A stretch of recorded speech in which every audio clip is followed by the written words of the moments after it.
What's happening, fam? L.A.R. movement still moving. Book entitled Lessons from a Non-Custodial Father. Amazon Kindle Create Space. The Black Male Experience. This is for the young brothers coming up trying to figure out what's going on around them, and ain't nobody telling them. Struggle appropriation is when you as a black male, people want to say they understand our struggle, and at the same time opportunistically use our struggle against us to get ahead. Prime example is affirmative action. Affirmative action it was supposed to be for black people, but the struggle of it was the struggle that people refer to is the civil rights movement. That's what got affirmative action. But the struggle appropriation is who benefits the least? Black men. Everybody else, white women are the leaders, benefit the most from affirmative action.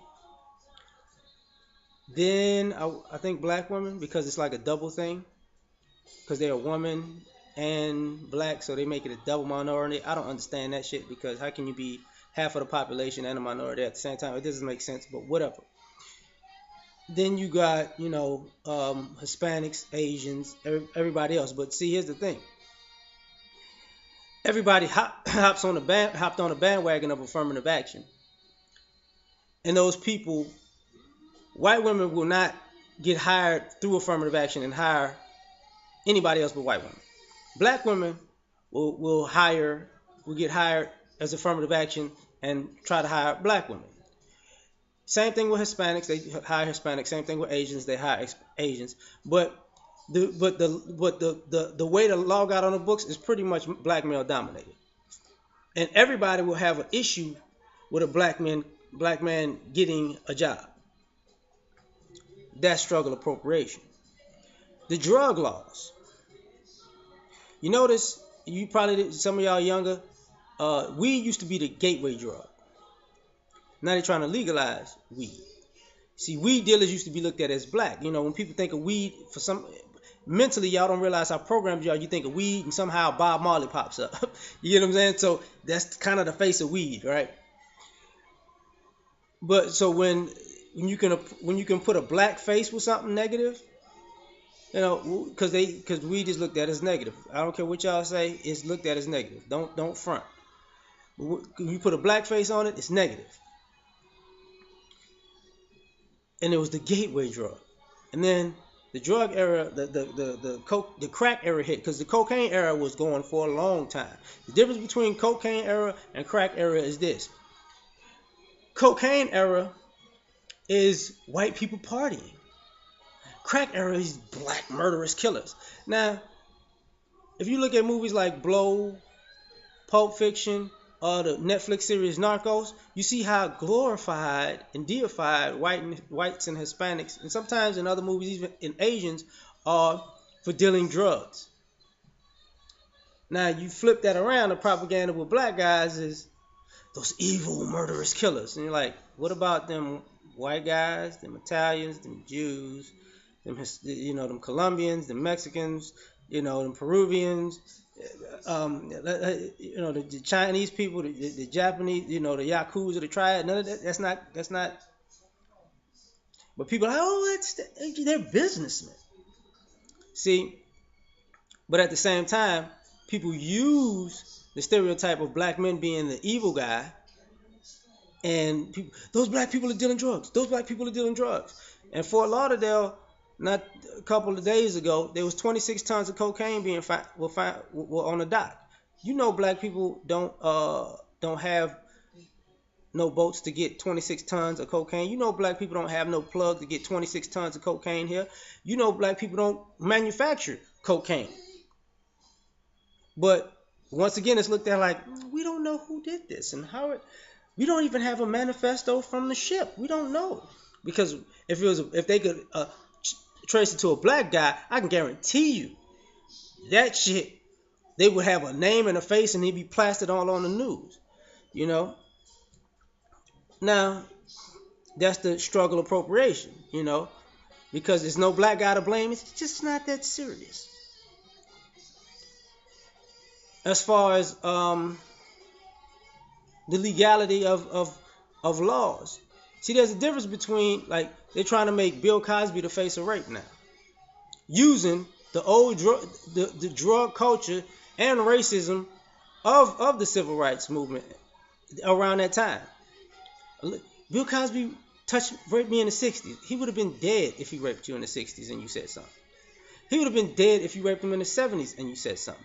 He would have been dead in the 80s. He would have been locked up. In the 90s, he would have been locked up. And this is what I mean by this: struggle appropriation, right?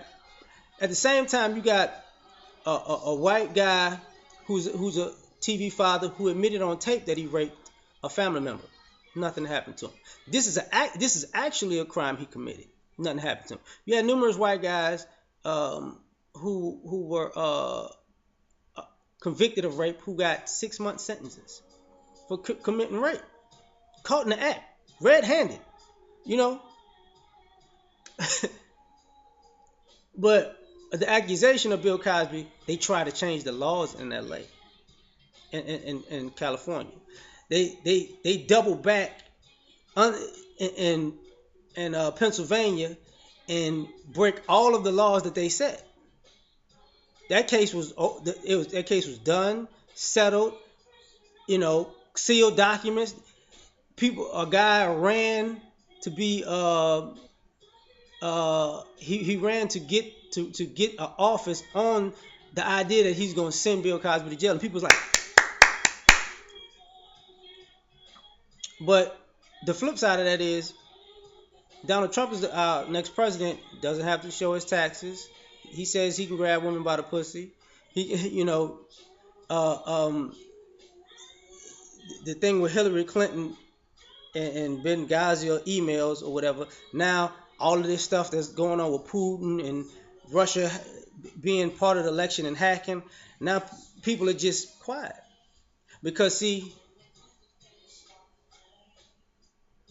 All you got to do is put a black face out there, and people going, the black guy had to do something evil, not this white guy. I'm like, okay. Now, on top of that,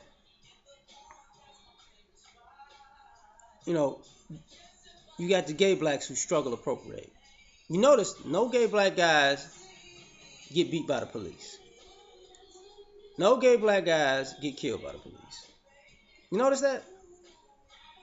No gay black guys just happen to be walking down the street and getting shot. Never happens. Heterosexual black men and black boys. Not gay black men and gay black boys. Only time a gay person gonna get thrown under the bus is when they're child molested. That's it.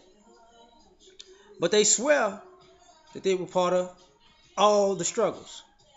Bayard Rustin is just as important as Martin Luther King. Okay.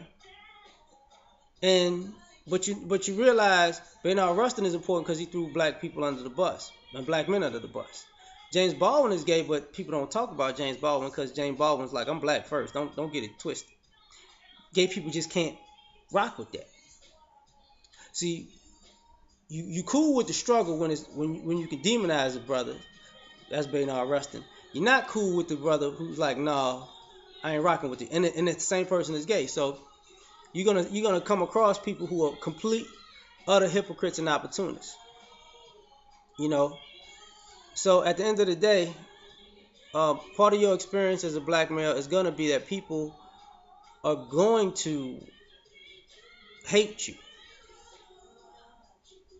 but need you to get ahead. We out.